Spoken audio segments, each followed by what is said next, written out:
and calling for nominations for the chair for this meeting. I nominate Councillor Eric Roy to chair this meeting today. I'll second that. And can I have a show of hands for agreement? All those in favour? Passed. Thank you. Councillor Roy is the chair. Thank you, Wilma. Hi, Mai, and welcome. And yes, we're down a few in numbers. It's good to see you on board, Nicole. Hope your recuperation is going well. Very well, Eric. Yep. Looking forward to your imminent return. Right, apologies. We have Councillor McCallum and Councillor Stevens. The other 10 are all here. Would someone like to move that those two be adopted? Thank you, Councillor Beard. Seconded, Councillor Essler. Those in favour would say aye. Against, no. That's agreed. Right, we come to item 3, declarations of interest. None have been notified to me. Are there any? If not, we'll go to item 4, public forum, petitions, deputations. Ian, not aware of any. Let's deal with the confirmation of the minutes. Item 5. So would someone like to move that they be adopted as an accurate record? So you're referring to the minutes of the 27th? Yep, minutes of 27 January. Thank you, Alan. Seconded, Jeremy. Their accuracy is open for discussion. Is there any typos, erratum, or anything which councillors wish to draw to attention? If not, I will put the motion that the minutes be adopted. Those in favour would say aye. Aye. Against, no. That's agreed. We just go through all these minutes now, do we? Yeah. That's right. Okay, so let's go to the minutes of the Southport subcommittee meeting, which was chaired by Councillor Stevens. I was present. You were present. You'll move. I can move that. That was a quick record of that meeting. And I can second. Thank you. Is there any discussion on accuracy or change? If not, I'll put the motion. Those in favour would say aye. Aye. Against, no. That's agreed. We come now to the Transport Committee. We might have to do this pro forma. I was attended. You attended, so Yes. we can take your moving of the minutes, and someone might like to second pro forma. Thank you, Jeremy. Discussion?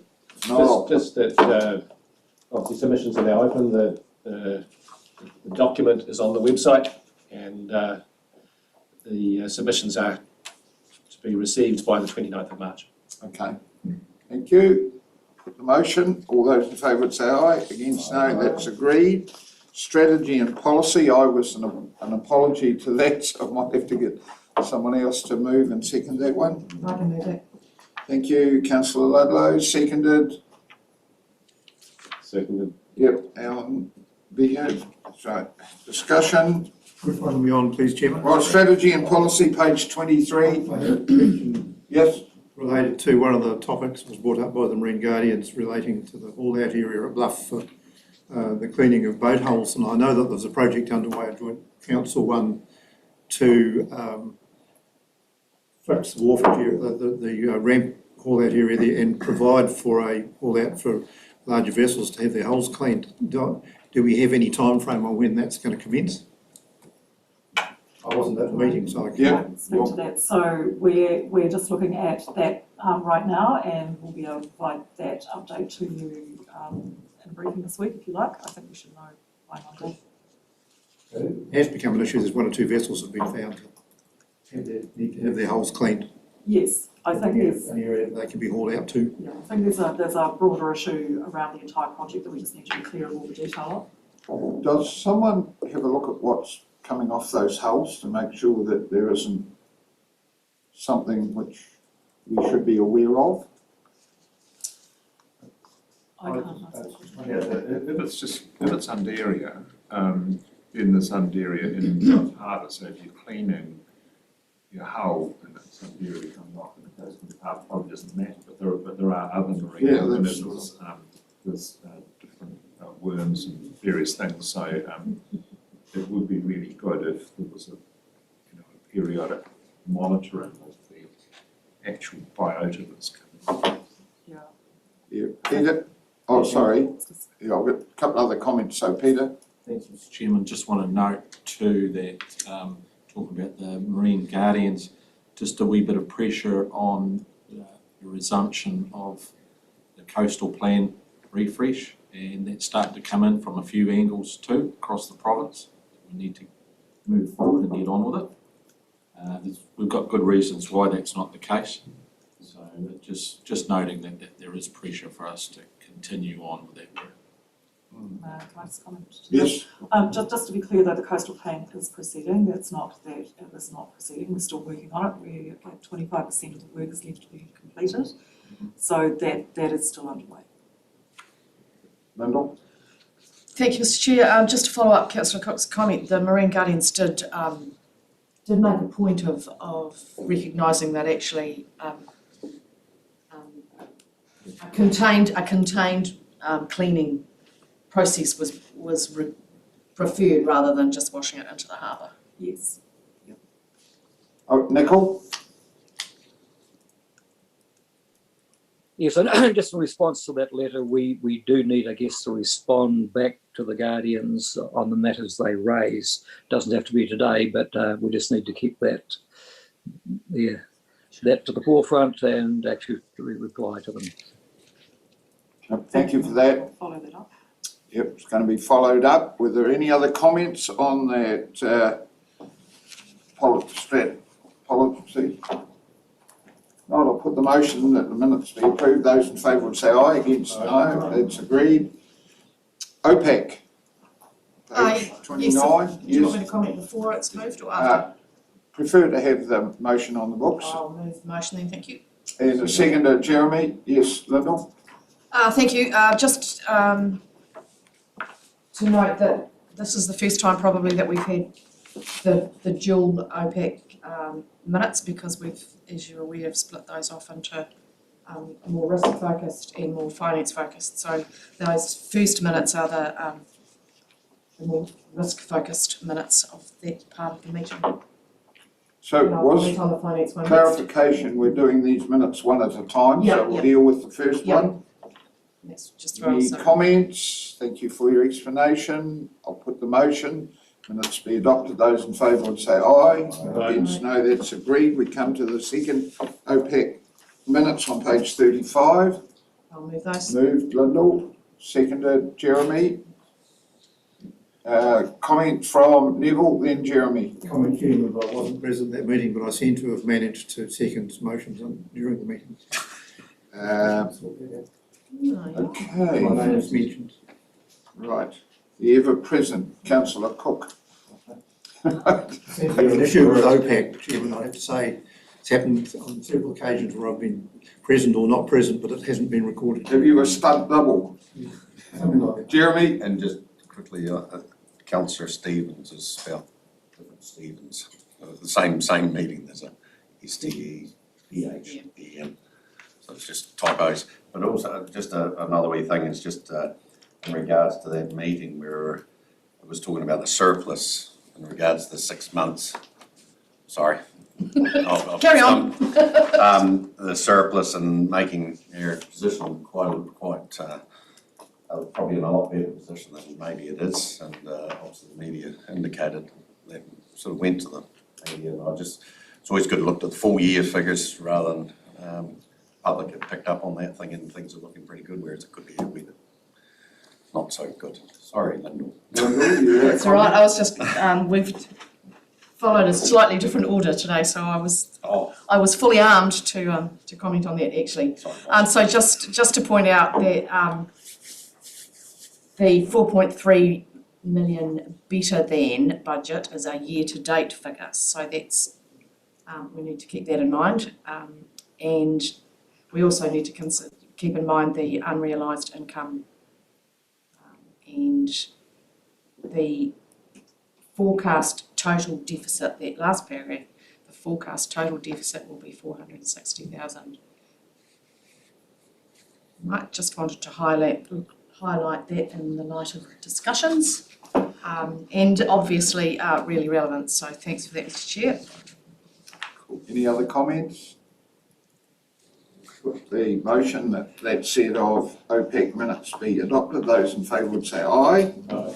Against, no, that's agreed. Now, on item 7 on the agenda, notification of extraordinary and urgent business, we have an item which I'd like a motion to include on the agenda today. It's a supplementary report on the confirmation of objectives of the proposed Southland Water and Land Plan, and that will be dealt with, if we agree, as item 9 under 10 on the agenda. You'll move that. Thank you, Councillor Cox. Seconded. Jeremy. Any discussion? Put the motion. Those in favour would say aye. Aye. Those against, no. That's agreed. Let's deal with questions. Does anybody have any questions? Going very well. Chairman and Councillor reports, item 9. Yes, Lyndall. Thank you, Mr. Chair. Just to let you know that I attended a New River Estuary meeting in my own personal capacity as a resident of Invercargill. Cool, thank you. Would perhaps Councillor Beard and Councillor McDonald like to report on the Thriving Southland meeting? One can do the morning meeting, one can do the afternoon meeting. There were a number of councillors not present. Spring that on you just to see you paying attention. All right. You do the morning, Councillor Beard? I'll do the morning. So on Monday morning, Thriving Southland, who are now an incorporated organisation that have funding from the Ministry of Primary Industries for the next 3 years. They coordinate the catchment groups, and they're now reporting that they have 26 catchment groups around Southland. So nearly 80% of the province, I think they refer to, are covered by a catchment group. So they are facilitating farmers coming forward and the community coming forward to look at water quality, various approaches. So some of the approaches they can seek funding from the limited resources that Thriving Southland has. They are showing a positive way forward for the community, and it was well received. There were bankers there, there were industry groups and councillors. Overall, quite a positive meeting, and the indications were that it would likely be repeated at a date in the future. Thank you. Peter? Thanks, Mr. Chairman. The afternoon was much the same. We hosted the board of Thriving Southland in the chamber here with the Chief Executive, Rob, and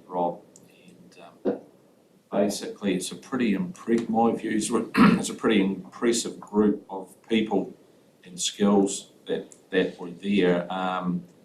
And for a lot of ways, I think people start to see Thriving Southland as a bit of a think tank where ideas are coming from about where the future might look for the province in terms of agriculture, especially. So there was a talk around working together and starting early on interventions and mitigations and adapting rather than waiting for the rules and the regulations to apply and starting on that day.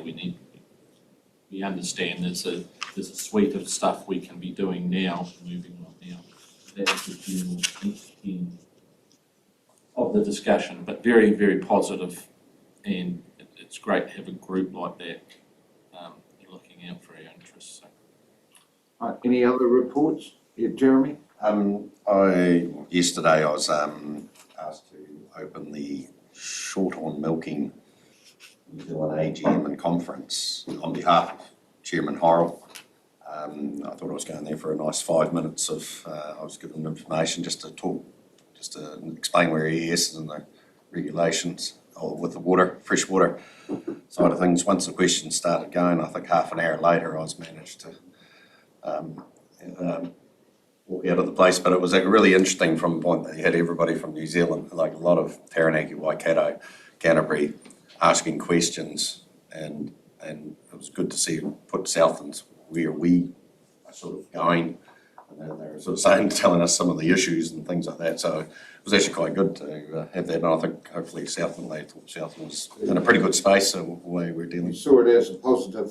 Yeah, no, it was good to advertise our area environment Southland is. So. Any other reports? Mr. Chairman, I wonder if I could say something. Yep, Robert. Just briefly, I've been invited to speak at a meeting in Tiano on climate change tomorrow night. I'll be speaking as an individual, but bearing in mind the council's position on climate change and the considerable amount of progress that's been made just recently, that really I wanted to ask Councillor MacDonald a question regarding Thriving Southland, and that is, you mentioned that their focus is largely rural or farming focused. Was there any indication at all of an involvement with Thriving Southland with the urban areas, aside from just natural downstream effect? Yeah, thanks, Mr. Chairman, through you. Yes, Robert, there was. There's quite a bit of talk around engagement in that area. So it seems to be hard to get that cut through, the group talk about. So I think that's an ongoing issue. And as for the catchment groups, it's really easy to talk about farmer this and farmer that, but basically they're trying to change the language around community. That's where I believe they should focus in. So, quite a lot of talk around that. Thank you. Right. Yes, Nicol? Yes, just a quick comment on the regional sector meeting here a couple of weeks ago in Wellington. We had Minister Parker on Zoom, and towards the end of his presentation or question time, I asked him where they were on the advisory group's proposals. I asked him if he'd prefer to do it offline, but he was happy to do it online, and he said that he would take it to Cabinet about the middle of the month, and because these regulations, they are the order in council type of thing, and he said, I think you'll be very pleased, Nicol. So that was encouraging. So we'll wait to see what response we get from that, but I thought his comment was very positive. Thank you. Any other reports from councillors? If not, would someone like to move that the reports be accepted? Yeah, Alan and Peter, those in favour would say aye. Aye. That's agreed. Chief Executive's report, that's in your hands, Laura. It is indeed. I'm happy to take questions to the extent that I can answer these, and taking that you have read the Chief Executive's report. Do you have any questions, Lyndall? Not a question, just a statement, if I may. The biosecurity third bullet point around the second round of urban monitoring in Bluff's been completed and showed very low rat numbers, which is great. And I hope that helps with the predator-free push for Stewart Island, Valakura and for Maui.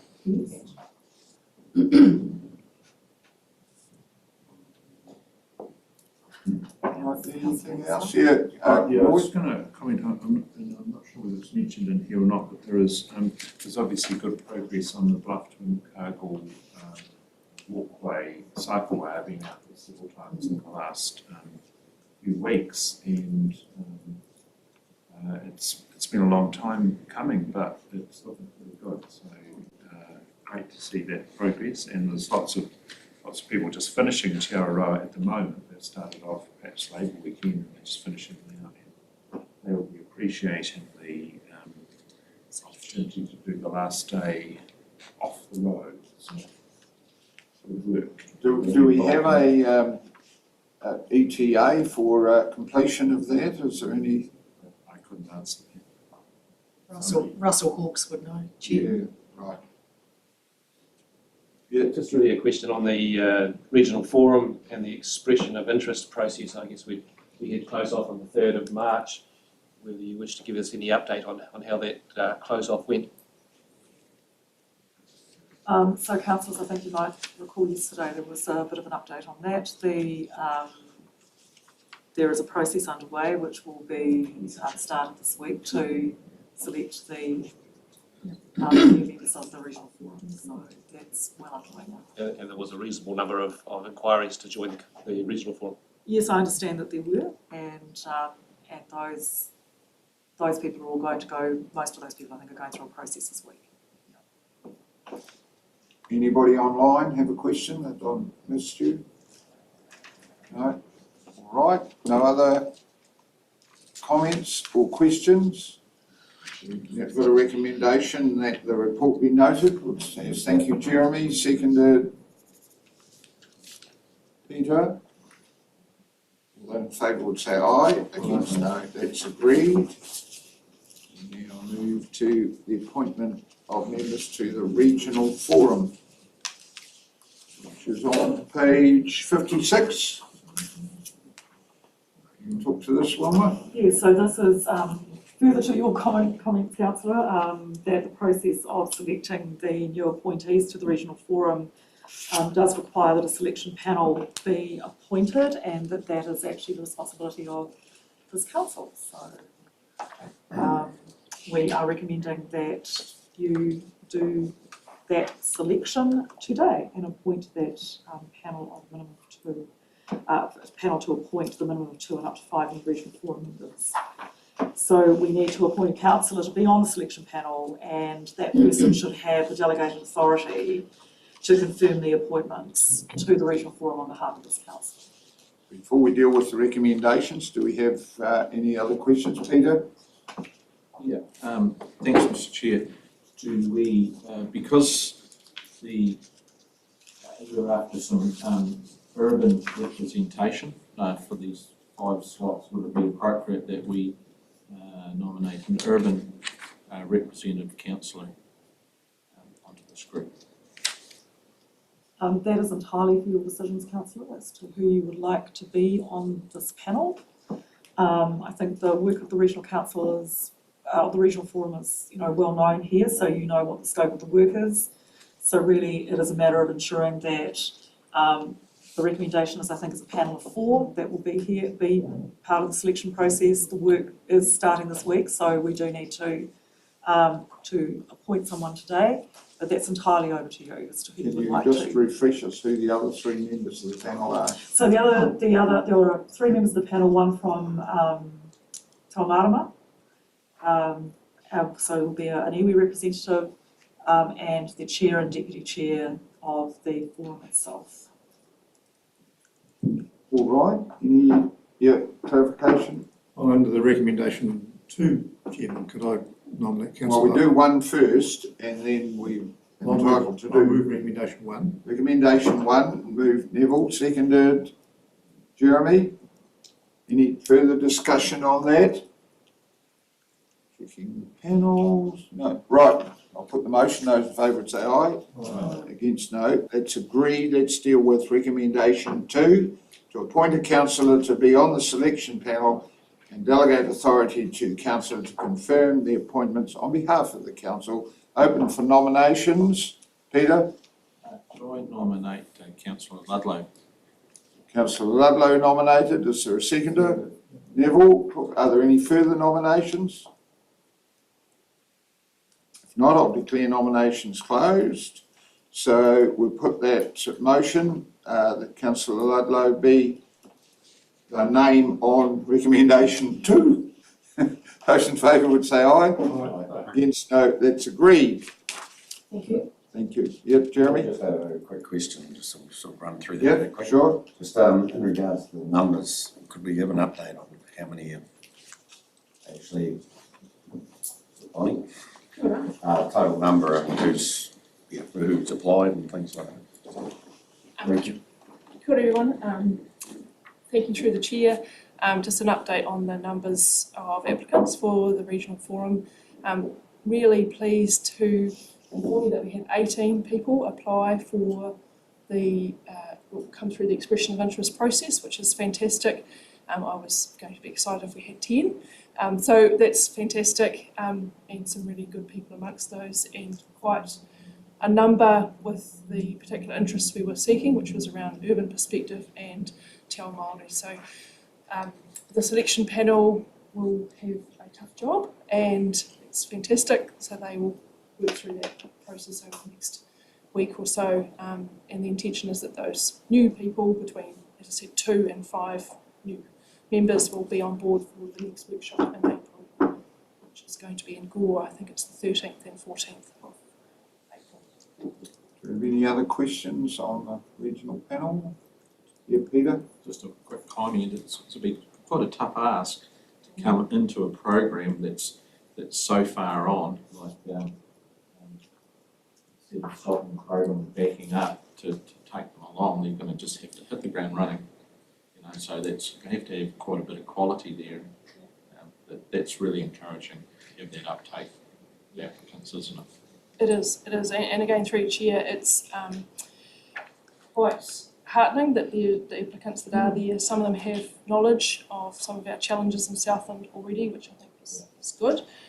But you're right, it's quite a job to bring them up to speed, and we've got quite a process set up to help them, but it's being able to focus on one of the big challenges that they need to get their head around, not 2 years of of just straight information. And we've got some sessions, as I say, with them before that workshop on the 13th, 14th of April. That workshop, there's quite a bit of work going into how to bring them into the team at that workshop as well, so won't be necessarily pushing a whole lot of new stuff forward. And then after that, there's also be some more follow-up with those new members as well. Nicole? Yes, it's where You're on. Yep, very encouraging to get that number of expressions of interest, because that will give the panel a bit of scope to find the right people, and encouraging that people are obviously interested out there. So that's a really good result, and we look forward to the panel coming up with a selection that will fit in well with the people that are already there. Okay, thank you. Those online, if you've got your hand up and I give you a thumbs up, I've seen you. You don't have to keep waving. Okay. Any other comments? So just to clarify, that it was 18 total. Good. No other comments on the regional panel. We'll move to item 3, update on staff delegations manual.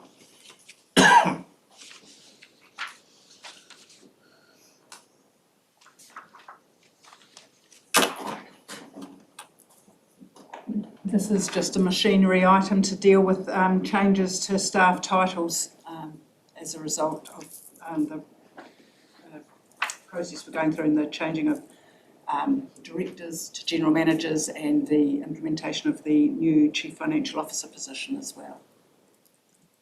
Okay, questions? Robert, were you indicating or? No. All right, swatting a fly. Fine. Jeremy? Oh, no, I'll just second the. Oh, right, you're seconding. Move Neville, seconded Jeremy. Any discussion? Straightforward. Got the recommendation on page 60. Put the motion. Those in favour would say aye. Aye. Against, no. That's agreed. We move to item 4. Local Government New Zealand Annual General Meeting and remit process. This item just outlines a process we have to go through if councillors wish to lodge any remits to the Local Government New Zealand annual meeting. Because any remits you do submit must go through the local zone meetings first and get support that way before they go through to conference. So just annually you get an opportunity if there happens to be anything you wish to raise. So there's no change to the normal process here. This is just a reminder of how it works, basically. The zone meetings this weekend, so short notice. There is another zone meeting before the annual conference, Yeah. but it would. Who's attending this zone meeting? Yeah. Big load. Right, is there any discussion?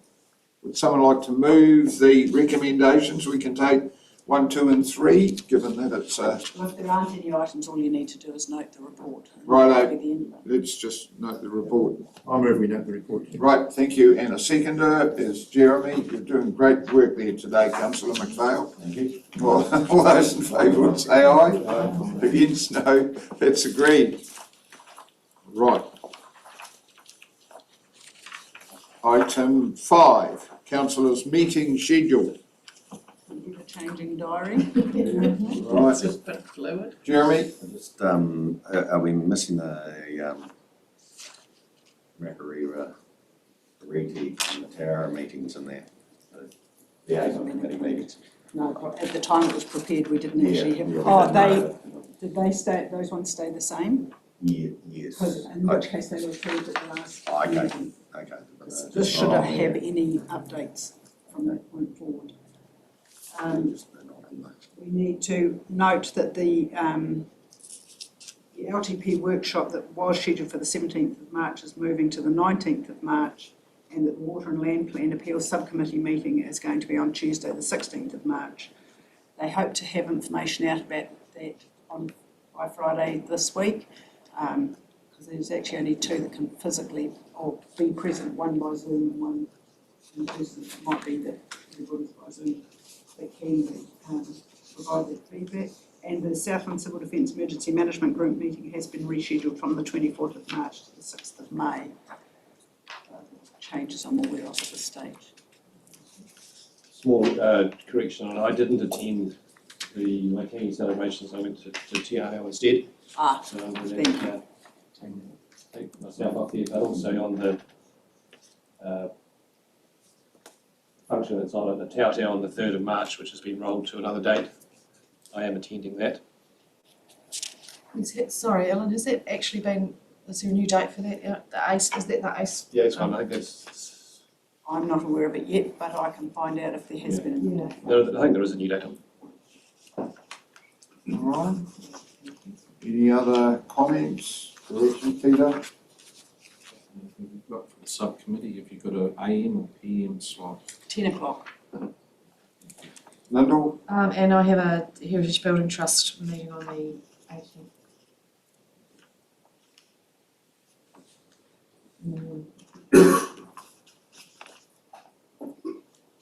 Nothing further, I'll take, for items 1 and 2. Seconded. Ellen? Discussion? Put the motion, those in favour would say aye. Aye. Against, no, that's agreed. We come to the lengthy debate on the common seal. Someone like to move the recommendation? Neville, and seconded Ellen. No discussion, I'll put the motion, those in favour would say aye. Against, no, that's agreed. Item 8. Item 7, sorry, yeah, I'm getting ahead of myself. Yet, I can go and check if they're about, but if you could. That was a presentation, James was going to be the So what's happening? James was going to come and present. Oh, yes, yeah, he was, is he here? We're just going to check. Right, okay, that's true, we've got a presentation. Well, we'll see if he's here. If not, we might have to continue on and come back to that. Yeah.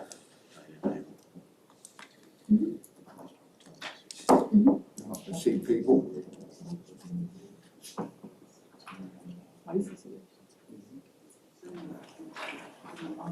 You want to do it? Dunno, how are you? We good? Welcome. Hi. Right, Wilma, would you just like to scope what's happening for us?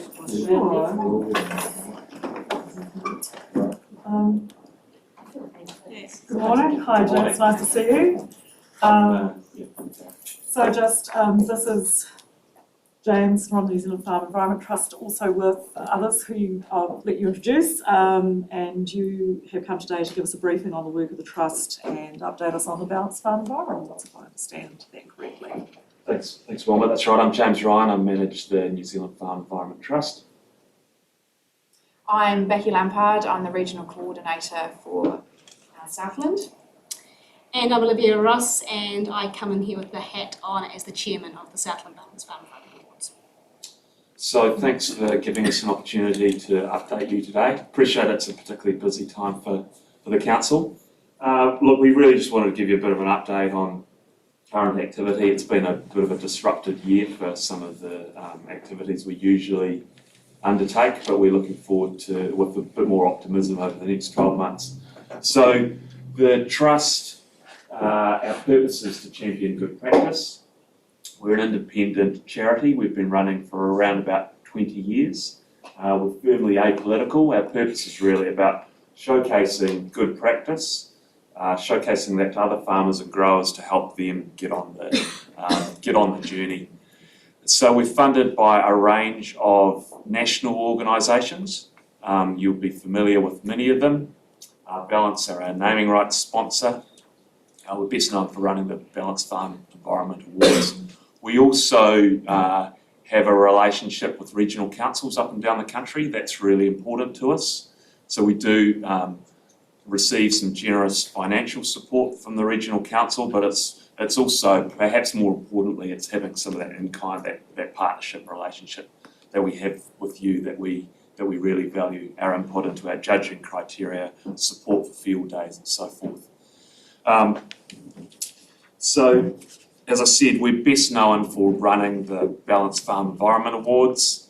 We've had a number of fantastic functions in the region over a number of years, and through the awards we have helped to put the spotlight on some amazing characters who we believe other farmers and growers look to for advice. One of the things I've learned is that some farmers will learn from reading a book or looking on the internet, but we believe that most of them will look over their neighbour's fence to see what's going on, and it's through that process that they get ideas, they build confidence of trialling and innovating with good practice. In addition to the awards functions, we run a number of field days. We should have had one in Southland, was it last week, Olivia? I'm getting mixed up with my going in and out of the alert levels. So unfortunately that got stuffed up by the change in alert levels, but we're reviewing whether or not we'll have one later in the year. And we think those field days they're a really good opportunity to bring some of the rural professionals together and other farmers and growers in the community to observe good practice and communicate with others in the community. The other component which is really important for us is we think we're one of the best vehicles for positive storytelling across the primary sector, because we sit on all this amazing content of farmers and growers doing really positive things. So the other key plank for us is through our storytelling. So increasingly in the future we're looking at how we can better connect with the consumer, make that connection with food production. So we're currently running a campaign called Round the Farm Table, where we've introduced a chef who's spun a recipe out of talking to some of our former award winners. This next slide, I just wanted to introduce this concept of some of our upcoming potential changes. So we've firmly committed to running the Balanced Farm Environment Awards. That remains our flagship activity. But one of the things we've now built up over many years is a network of former award winners, and some of them, I've got a little anecdote for you. One of them, we gave someone an award, and he felt that it gave him his soapbox to stand up in his community and talk with more confidence, talk more passionately about farming sustainably. So we've got this network of former award winners, many of whom want to continue to give back to the sector. So a challenge for us is how we harness that passion more effectively than we have perhaps in the past. And on the other hand, there's an emerging network of younger farmers that are really passionate. They understand that the future of New Zealand lies in how we can produce food to the highest environmental standards. So we're looking to pilot a program in a couple of regions, Northland and Southland, whereby we might look at bringing a group of, just say, 20 younger farmers, I don't say younger farmers in a classroom setting for a few hours initially, and then take them out on farm to one of our former award winners so they can see and observe what good practice looks like. And then we start to introduce them to some experienced farmers who could potentially fulfill a mentoring, a leadership role and start to get those younger farmers thinking about their leadership journey. So we're looking at ways in which we can apply some of the lessons from the Red Meat Profit Partnership Action Network, apply some of those lessons in a pan-sector environment. So that's something that we're really keen to progress in Southland. I've got a conversation with Thriving Southland to see if we can build up a bit of momentum around that this afternoon. Thanks, Jen. So the other couple of changes we're looking at making is going forward. So we find that Kiwi farmers are humble, right? They don't like necessarily getting involved in an awards program. So one of the changes we're looking to make is get involved in the program to receive feedback which will help your business. So we're looking at ways in which we can strengthen the feedback process. So every participant in our program currently receives a feedback report. But I think in the future, one of the things we're really keen to do is start to introduce some KPIs and benchmarks so that they can see how they sit in relation to their peers against a range of key criteria. So we're working through a process now so that later this year when we issue feedback reports to our participants, they will receive a report of some high quality. We're looking at ways in which we can link in with some other industry initiatives in that space as well. And that's outside the regulatory process, but we think it will complement the farm environment planning process that's occurring nationally as well. So really, in conclusion for me, I just wanted to highlight that we're firmly committed to running the awards. We really value our relationship with the Regional Council.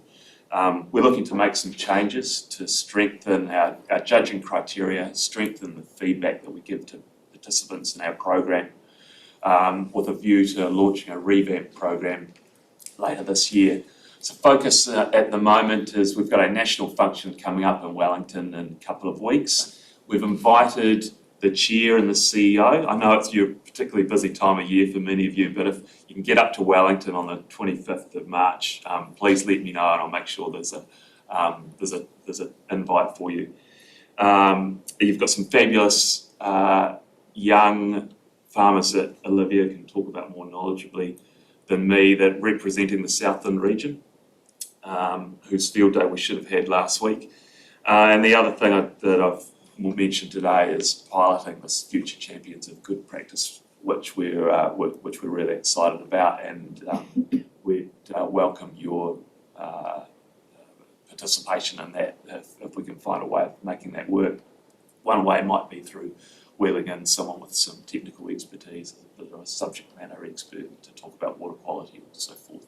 So those are a few ideas that we're progressing. But thanks very much for your time. I might hand it over to Olivia, who might be able to provide a bit more local intelligence. Hello, Olivia. Thanks, Councillor Herrick. So yeah, just in regards to those that are representing us from Otago, from Southland this year, it is Geordie and Francis Eve from the Purakino Valley. And you kind of feel quite sorry for these guys at the moment. They didn't get to have even the dinner this year with COVID. We cancelled their field day 3 times. So we're really hoping that they do get able to go ahead in 2 weeks and get up there to Wellington and represent us. They have a wonderful operation there, being 4th generation farmers, and being able to showcase what they've done over the years as those champions of good practice, but also just what they're doing in their community as well. So we will have some write-ups in that will still come out in regards to them. But yeah, if any of you are from those areas and are able to share your well wishes to the Eads, I'm sure it'll be much appreciated as they head up there. I think their final judging day is next week. Friday. Oh, it's this Friday. There we go. So hopefully the sun gods will come out and give them a good day for that. I'll just give you a little update in regards to our local committee. So we've got a pretty strong and dedicated team that are all volunteers to being able to showcase the good stories across the region when it comes to environmental practice. And I know a number of you in the room have been at the table of having judges around you and being entrants as well. And Pete, I know you've been through the process a couple of years ago.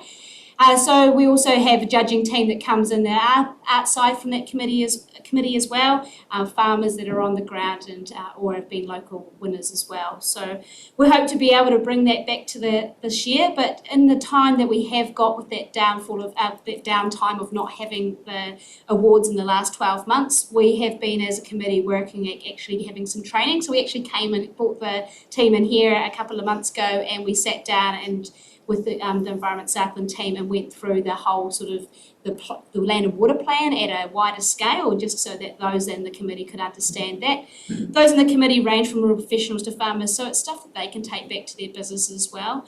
And that has been my goal as coming on as chair, that it is part of a leadership journey for them as well. And if we can give them skills that they can use and take away into their own businesses, then it's an advantage not only to them, but also when it comes to those judging periods later in the year, we're going to have a stronger, more coherent judging teams that are going to have more relationships with each other rather than just coming together at the judging period, and that's going to have a flow effect right through and hopefully give everybody a great experience, and we'll see even more coming out of it. And really passionate in regards to what James is trying to do. We've had a few conversations with him so far in regards to that next generation. As some of you know, that's a real passion of mine down here, and I hope to be able to see where that goes. So yeah, I suppose just any questions from you guys in regards to anything that's happening locally or what James talked about.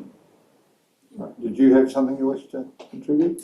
I'm very new to the role. I've just come on in the last year, so it's been an up and down year, that's for sure, but I'm too passionate about farming. I'm passionate about the environment and bringing it all together. So for me, it's an exciting chance to be part of something that I feel is exciting, and look forward to hopefully a more settled year this year, and look forward to celebrating with the Eads in Wellington, and starting to encourage people to enter for the new awards for 2022.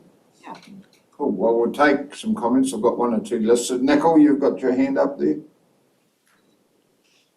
Yes, I don't know how I managed to do that, Eric, but yes, I do have a question. It's actually great to see that the trust is expanding, and great to see you're actually going to do a pilot in Southland. But I think that benchmarking idea is really good. You're exposing more farmers to some of the environmental things they can be doing. So well done, and just good to see that you're proactive and not just sitting in one place. All right, Robert.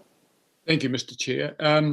My question is to James. It's good to hear you again in the chamber. James, I can't actually see you. I can now. You weren't sitting in front of a camera. But I hear that your silver tongue has not lost any of its charm. Flattering.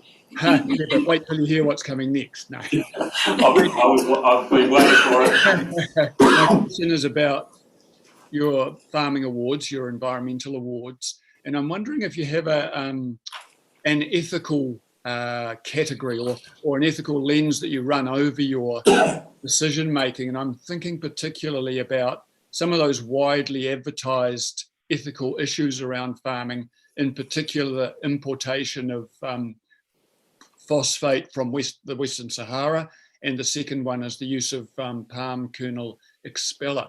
Do you overtly use those issues or issues like them as part of your decision making? Well, as part of the judging process, their use is certainly scrutinised. And I mean, I've had conversations with the Western Sahara people, some of the protest groups, and I guess I'm satisfied, like us all, that farmers and some of our sponsors are all on that journey to become more sustainable. Okay, thanks. That addresses my question, James. Thank you. Thank you. Jeremy? I was just write the word down. You're using younger quite a bit. I was just wondering whether I fall into that. Older, obviously the age of farmers, like at 51, I'm still actually on the lower end of farming. But when you're talking about younger, you're talking about the next generation, the 20 and 30-year-olds coming in, or just out of interest? Just Yeah, so Olivia might have a more informed view about this. My view is the older I get, the more generous I get of my definition of young. So I'm thinking kind of 25 to 40. But we're not going to be hard and fast about that.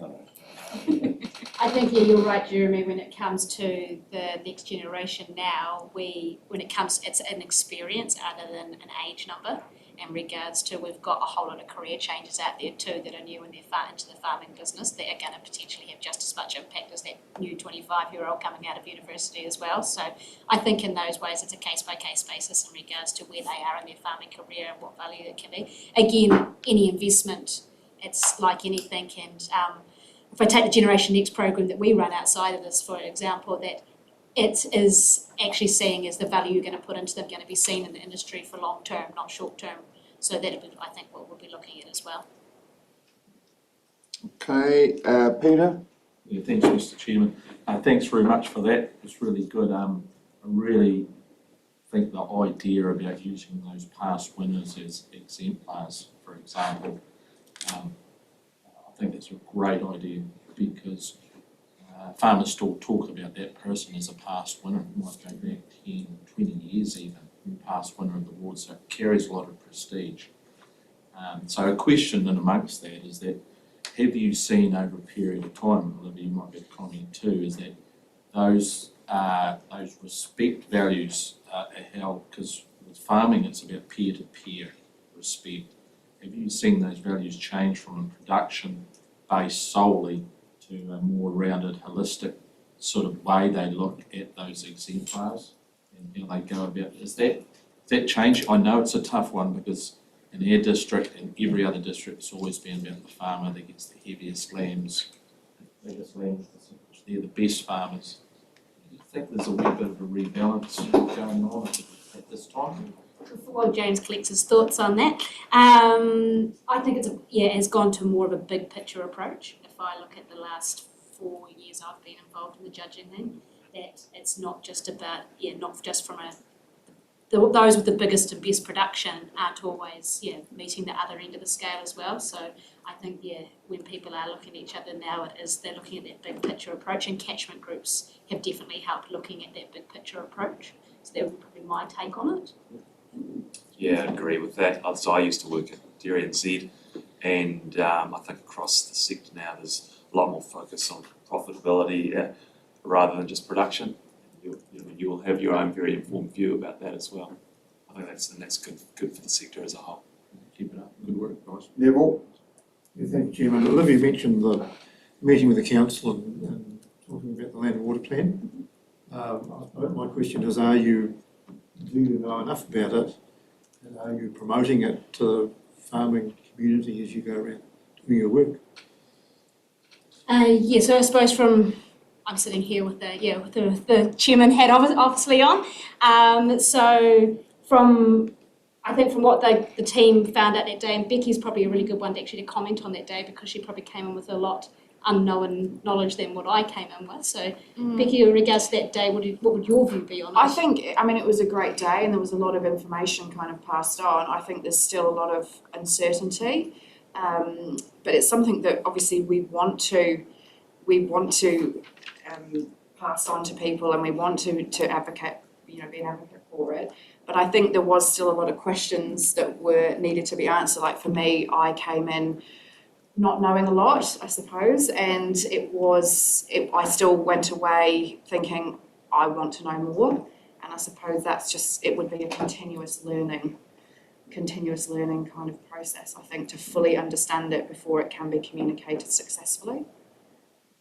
That was my personal. I know that there's probably people. valuable response. I think it reflects the whole lot of the community as well. Yeah, and I think the aim was really just so that because we've got such a different level in the playing field of the committee for those that are dealing with this on a day-to-day basis, for the likes of ourselves who work with beef and lamb, we've got some dairy and Z staff in there as well, to the others that potentially like the LIC guys who aren't working with this stuff every day but need to have that basic knowledge so they can have those conversations out in the community, and that's where we want to start the committee, so they've got that basis and some knowledge. Again, it's you only know what you know, so being able to build that over time, and that is our aim over the next 6 months before those awards open, to just keep gaining that knowledge and being able to give them the informed information that comes out from the council level through the Environmental Southland staff. And we do have Environment Southland on our committee as well, so that communication channel can hopefully stay open as well.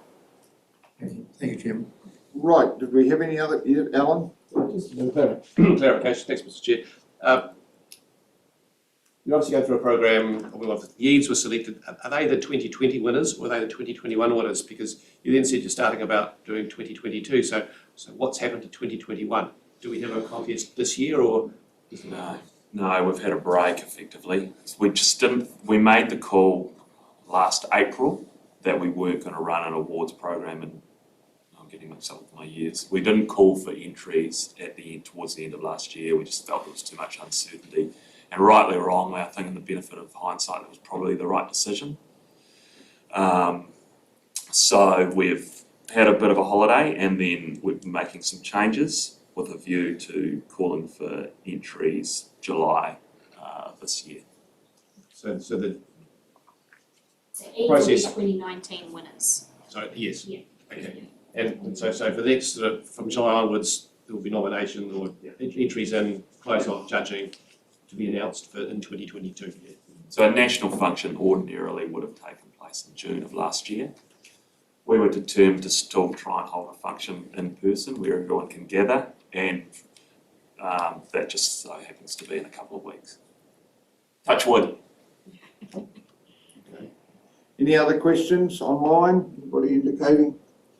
If not, James and team, thank you very much for coming in. Very much appreciated for the update and also very encouraging the work that you're doing, and just appreciate the information you've given us, and we'd just like to stay in contact and continue to work with you. It's a broad field we work in, and we appreciate the efforts which you do, so thank you very much. Thanks very much. Thank you very much.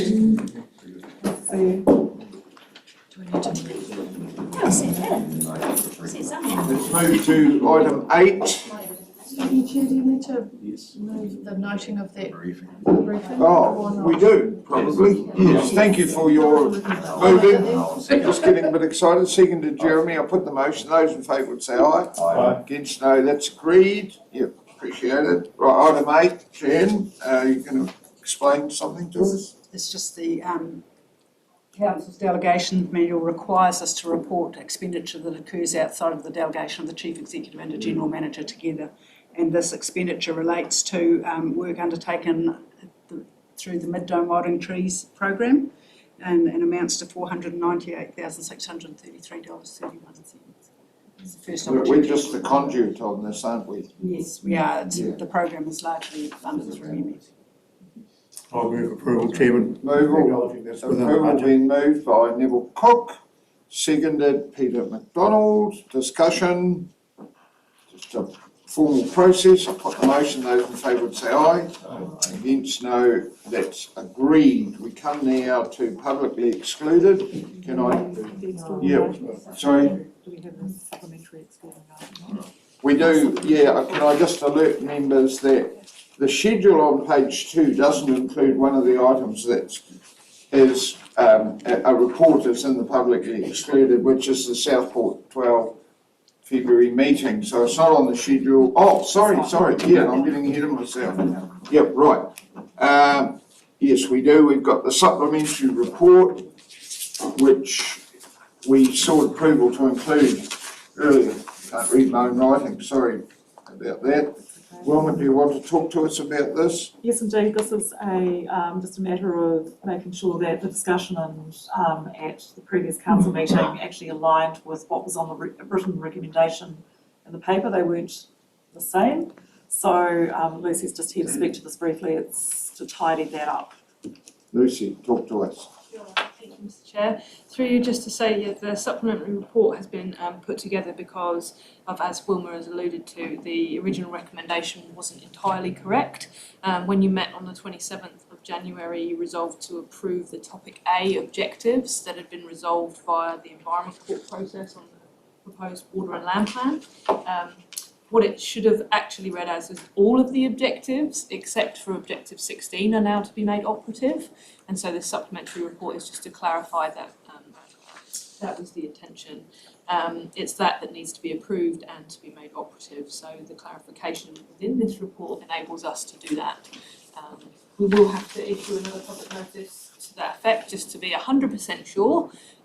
We are truly dotting the I's and crossing the T's on this one, just as everything is still live, but so that's the reason for the supplementary report. It came to our attention yesterday. This is a tidy up process. The tidy up process, yeah, not anything substantial. Okay, any questions of Lucy? Someone like to move the recommendation? Objective 16, so what's happening with objective 16? It's still live, it's still So- under appeal. Still under appeal. Yeah. Dot our I's, cross our T's. Would someone like to move the motion? I'll move. Thank you, Alan. Seconded. Lyndall, further discussion? There's none. I'll put the motion. Those in favour would say aye. Against, no. That's agreed. So we now come to publicly excluded, and as I mentioned, there, whilst not on the schedule, the report is, so we need to have an explanation as to why we're going offline. To enable any local authority holding information to carry out without prejudice or disadvantage commercial activities and to protect the privacy of natural persons. So take a motion that we go into publicly excluded. Moved Neville, seconded Lloyd. Put the motion. Those in favour would say aye. So that's agreed. So the first item is, Just make sure we're offline. sorry? We're offline.